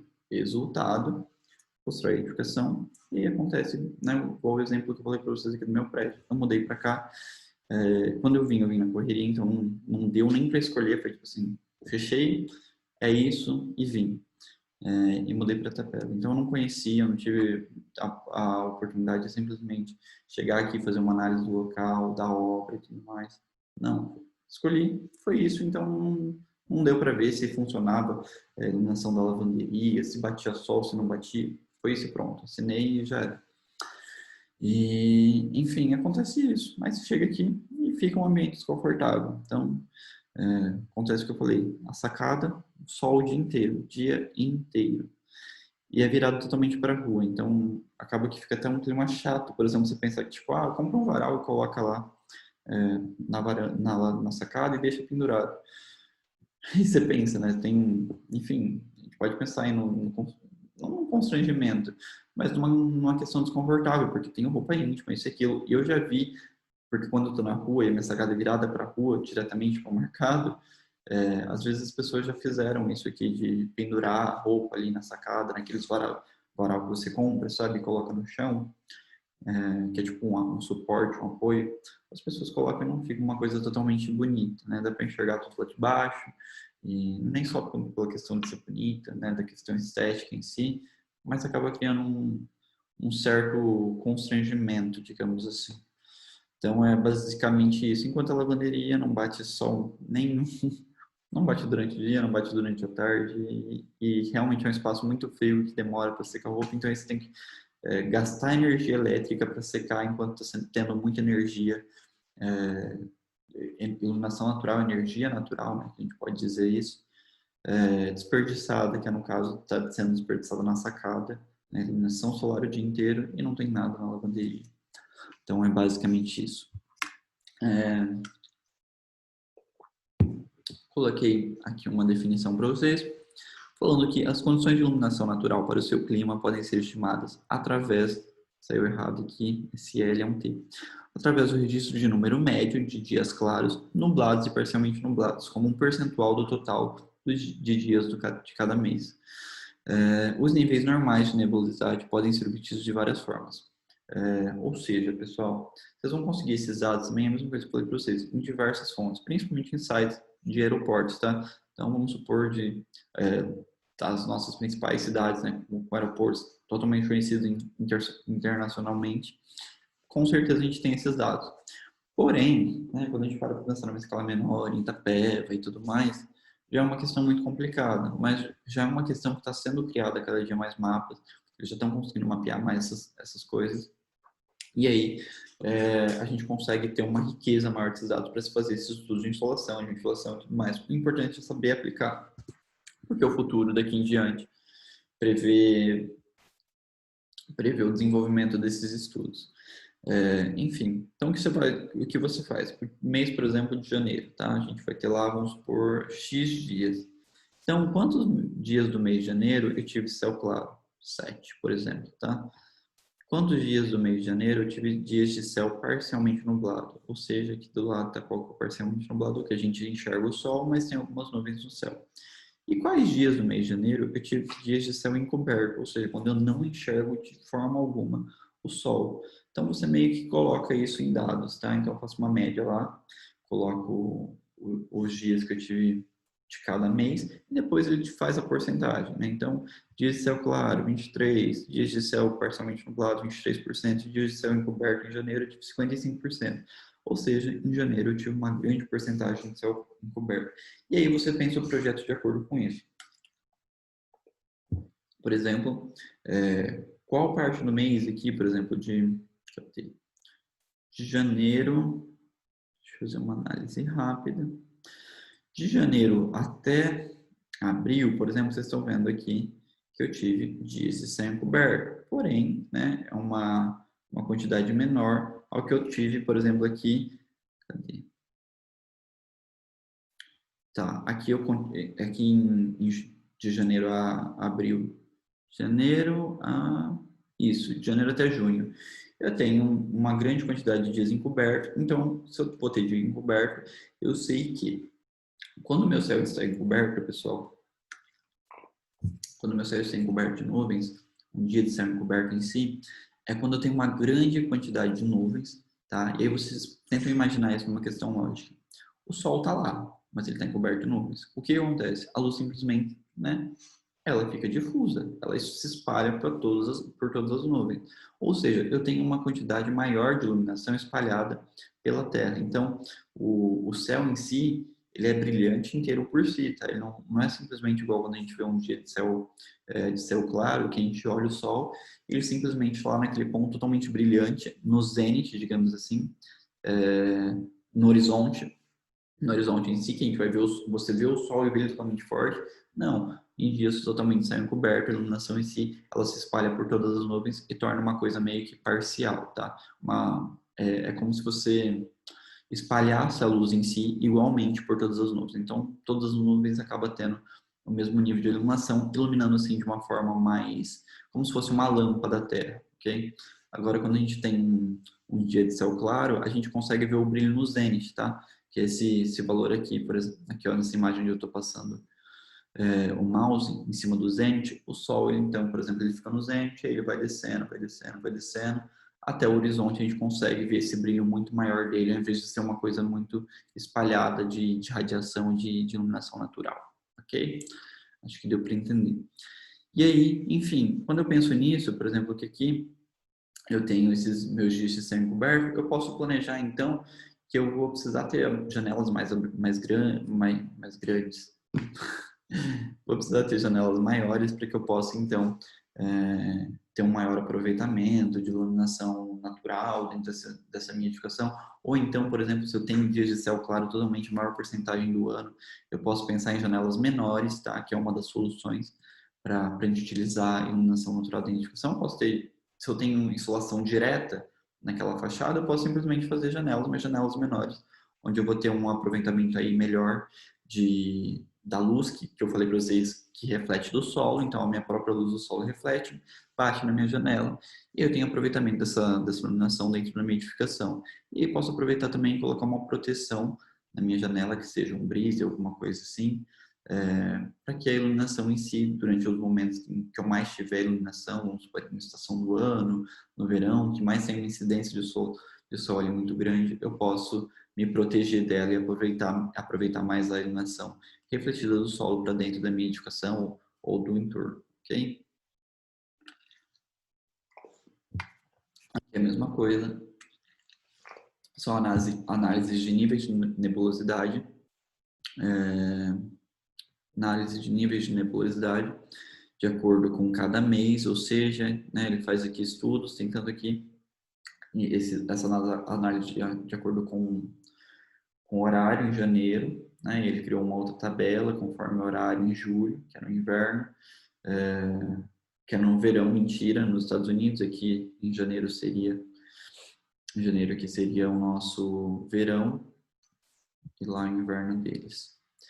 E aí eu tenho aqui a nossa planilha da condição celeste em St. Louis, Missouri, nos Estados Unidos. Vocês também podem fazer essa representação gráfica a partir dessas alturas em si. A gente consegue ver o que a gente tem uma predominância muito grande, né? De novembro até abril, maio praticamente, de um céu encoberto, ou seja, eu tenho que trabalhar então pensando em como que eu posso ter um maior aproveitamento da sua iluminação natural dentro da minha edificação, ok? Porque aqui, já de maio, maio, junho, até setembro em si, eu tenho a condição de nublado e parcialmente nublado, né? Que mais se tem ali. Então, nesses meses em si, talvez se a insolação me incomodar, eu posso pensar na questão de uma proteção através de um brise, de algum elemento, ou da proteção através de vegetação, seja do que for, para que eu tenha uma proteção ali dessa grande quantidade de insolação e radiação solar, tá? Bom, agora a gente vai analisar algumas questões em relação à disponibilidade de luz, ok? Em si, sobre esse capítulo, eu queria falar que há duas abordagens básicas de iluminação natural sobre céu claro. Ou seja, se eu tenho um céu claro ali, foi que eu conversei com vocês, céu claro, ou seja, é quando tem pouquíssimas nuvens no céu, ou quase, ou não tenho nada. E aí eu tenho o meu sol totalmente brilhante, né? Aquele sol que a gente sai na rua e dá nem para andar de tão forte que tá. Então, se eu tenho essa exposição muito grande, eu estou construindo meu projeto, ele estou planejando, e ele está voltado totalmente para uma área assim, né, de grande exposição, disponibilidade de luz muito clara. Tem duas soluções aí, né? São apenas duas. Ou eu posso, aqui está falando uso de pequenas janelas sob sol direto, ou seja, já tinha comentado com vocês, eu vou lá e faço janelas menores, né, janelas pequenas, porque o meu sol está batendo diretamente ali, então eu deixo entrar menos iluminação para o meu interior e garanto uma iluminação confortável. Ou então o uso de janela com dimensões moderadas, que vem um refletor externo. Ou seja, se eu tenho ali, eu falei para vocês que o nosso solo reflete de 15 a 50% da iluminação solar, eu posso simplesmente fazer a minha abertura voltada para um lugar que reflete isso. Então, ou seja, para um edifício, né, que está do meu lado mais alto, com uma parede branca, eu posso eu falo da parede branca porque ela tem uma incidência de reflexão muito maior, tá, do que as outras cores mais escuras, e ela vai me refletir essa iluminação direta a partir de uma forma indiretamente aí para dentro da minha edificação, eu consigo aproveitar é, essa iluminação natural, ok? E em relação às obstruções à luz natural, o que eu posso falar para vocês em relação à carga solar, vocês conseguem identificar aqui, né? Que isso daqui é o nosso diagrama de pontos, bem semelhante à nossa carta solar, a gente consegue fazer esse estudo. Lembra que eu falei para vocês que a gente tem a oportunidade, tem a possibilidade de fazer estudo também a partir do entorno, ou seja, lembra das árvores que eu falei? A gente consegue aplicar as árvores na carta solar e fazer a, a somatória aqui dos pontos, de onde eu vou ter uma proteção, digamos assim, né? Aonde essa luz vai incidir ali, onde ela consegue atingir toda essa parte aqui, ó, que ela tá pegando, tá vendo? Tudo isso daqui é a área que ela ainda vai conseguir incidir normalmente. E essa daqui vão ser as obstruções da minha luz natural, ou seja, onde a minha árvore em si, a altura, né, da minha vegetação, do meu entorno, não vai deixar a iluminação natural atingir ali a minha edificação. Então, eu consigo fazer isso. Nada mais é do que eu pegar a minha edificação, o meu entorno em si, né, a minha vegetação, aplicar ela na minha carga solar, e aí eu crio esses pontos aqui, ó. Eu vou mapeando os pontos onde eu tenho uma maior incidência de iluminação natural e depois onde eu posso fazer um outro mapa falando sobre a minha reflexão externa, ou seja, onde que o meu solo está refletindo, ok? Eu faço um mapa para cada, onde que o meu solo reflete e aonde eu tenho o meu céu, onde que eu vou ter uma iluminação direta e que pega tudo a partir do meu céu encoberto. É basicamente isso. Vocês podem fazer esses estudos até mesmo a partir do que vocês têm de relação ao projeto, fazer um estudo aí, seja com croquis ou seja em planta baixa, de onde a iluminação está chegando. É uma questão muito lógica isso, a gente pensar no quanto o entorno obstrui a iluminação natural. E aí, a gente vai falar de cartas bioclimáticas agora. Para que servem as cartas bioclimáticas, pessoal? Determina as respostas climáticas apropriadas ao alcance do conforto térmico em um determinado clima. Ou seja, quando a gente fala de umidade relativa do ar, de temperatura e tudo mais, a carta climática ela reúne tudo isso. Então, se eu tenho uma temperatura alta, eu tenho que ter uma umidade relativa, o que são a umidade, né? Vocês perguntam para mim, professor, o que é umidade? Umidade relativa é aquela umidade que, conforme maior a temperatura, maior moléculas de água a gente consegue ter no nosso ar, ok? Então, quanto mais calor, mais moléculas de água eu consigo ter, mais vapor eu consigo ter no nosso ar em si, ok? O que, por exemplo, é extremamente, o que considera-se confortável? Um ambiente em si, vamos pensar que se está muito calor, é favorável que eu tenha então mais moléculas de água mais moléculas de água no ar em si, para que esse ambiente se torne mais fresco, ok? Isso cria em si uma zona de conforto. Então é basicamente isso. Aí a gente tem diversas soluções que as pessoas propõem, ok? Vocês vão ver aí mais para frente, espelho d'água, enfim, que seja utilizado de localizações estratégicas, onde eu tenho um lago, alguma coisa, porque aquilo ali favorece a minha temperatura em si, o meu conforto do ambiente, meu conforto em relação ao exterior, tá? A gente utiliza desses artifícios, dessas artimanhas, dessas estratégias para quebrar aí o desconforto ambiental, nem para que fique quente demais, nem para que fique frio demais. E aqui a gente fala sobre o programa e o uso, que é algo extremamente interessante que eu queria comentar com vocês, tá? Das taxas e horários de gravação. Nossa, olhei outra coisa aqui. Das taxas e horários de geração de calor interno, tá? Isso quer dizer, pessoal, nada mais do que.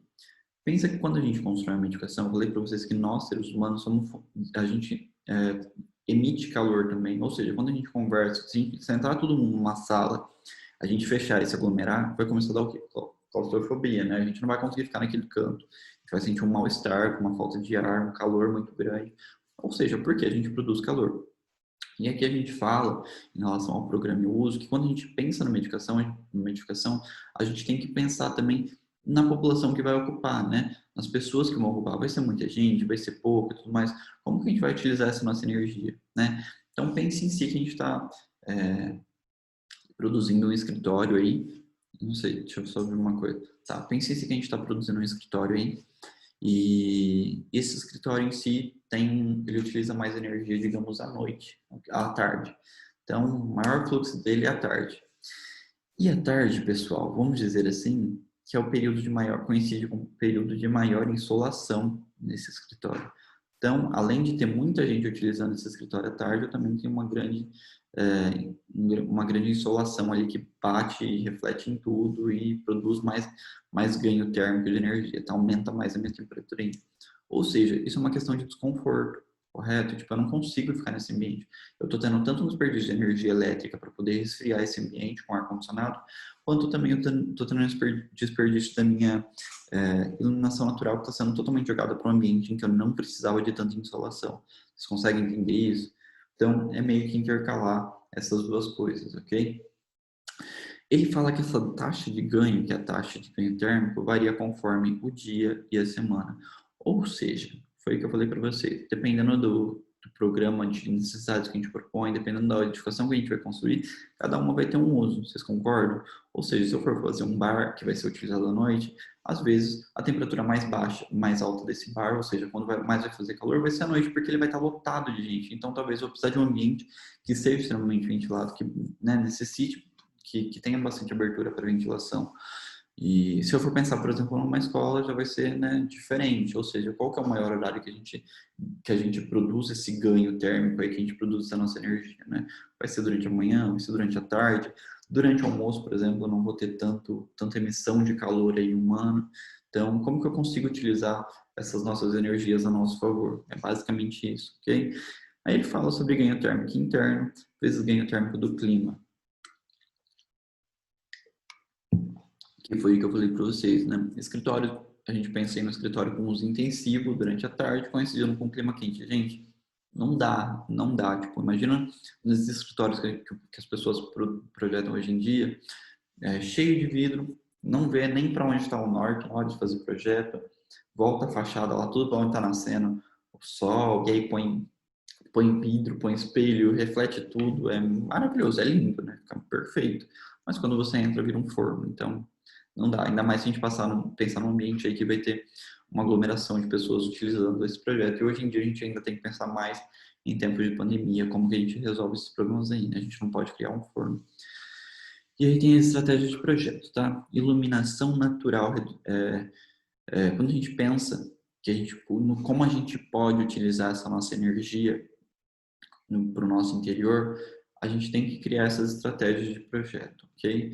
Então, nada mais é do que a gente utilizar essa iluminação natural externa que a gente tem, ou seja, utilizar ela dessa maneira que eu coloquei. Quando a gente pensa no interior, se eu vou colocar a iluminação direta para dentro da minha edificação, então eu tenho que fazer janela menor, né? Para que não passe tanto calor, para que não passe tanta iluminação. Assim eu utilizo essa iluminação interna para o meu favor, né? Para iluminar o meu ambiente e assim gasto menos energia elétrica, né? Tem um desperdício menor. Então, eu aproveito melhor a minha energia e aproveito que eu não desperdiço também energia elétrica em vão, ou seja, meu dinheiro também não está indo para o lixo. E a gente vai falar agora sobre ganhos térmicos devido à ocupação humana. O que acontece, pessoal? De acordo com cada aglomeração, né, se eu tenho um escritório, se eu vou fazer um cinema, se eu vou fazer um bar, se eu vou fazer um ginásio, se eu vou fazer, deixa eu ver o que mais que eu posso falar aqui. Salas de aula ou laboratório, ou em si biblioteca, que talvez é utilizado por menos pessoas, ou um quarto de hospital também, que, né, com certeza não tem uma aglomeração muito grande. Tudo varia, tá? Eu tenho um ganho térmico aí devido à ocupação de pessoas em um determinado ambiente, tá? Aqui eu já tenho as tabelas que eu coloquei, que fazem uma medida a cada 100 metros quadrados, ou seja, o quanto cada pessoa produz aí de calor a partir da necessidade de ocupação. Então, como que eu consigo utilizar essas informações, tá?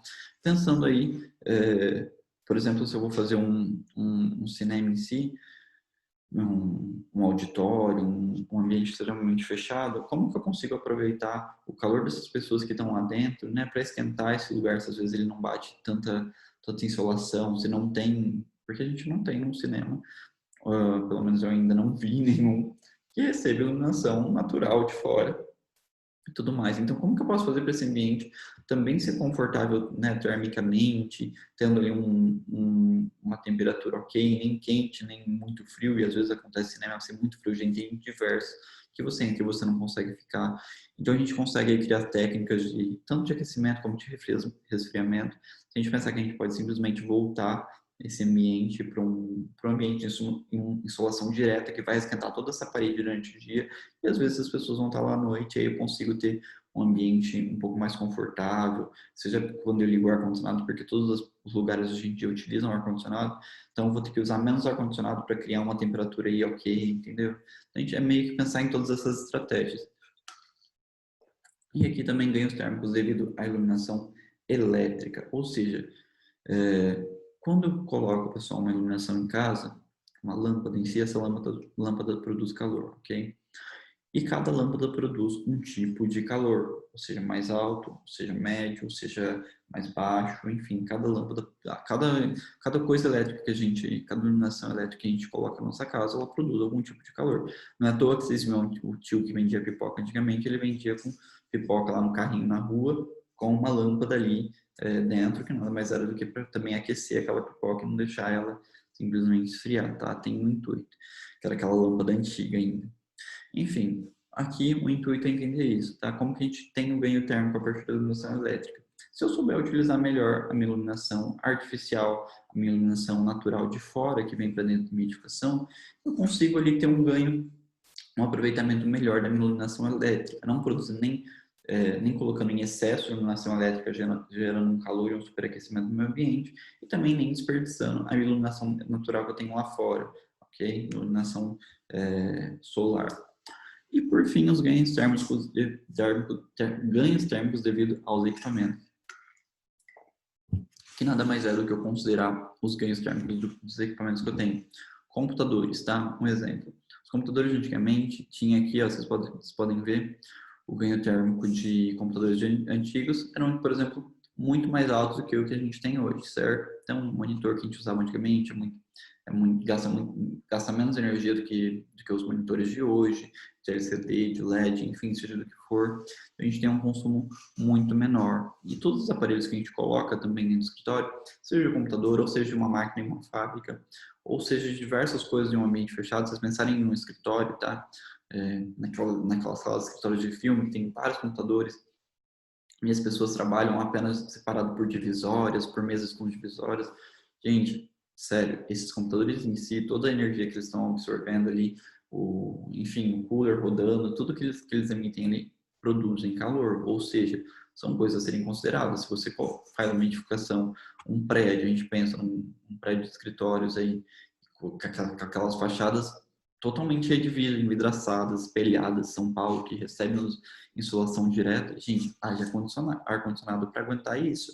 Porque tem o calor que a gente produz, tem o calor da iluminação artificial que a gente utiliza, né, que são outro ganho térmico, e aí mais o ganho térmico também dos equipamentos, computadores que a gente utiliza, é assim, um total desperdício de energia, tanto de energia natural quanto de energia elétrica, ok? Então, a gente tem que pensar em um consumo consciente de tudo, num equilíbrio, ok? Tentar ver como que a gente consegue utilizar esses calores, esses ganhos térmicos, seja de seres humanos, seja da iluminação elétrica, seja dos equipamentos em si, como meio de aquecimento ou esfriamento aí do nosso edifício, do nosso projeto. Basicamente isso, ok? Equilibrar tudo.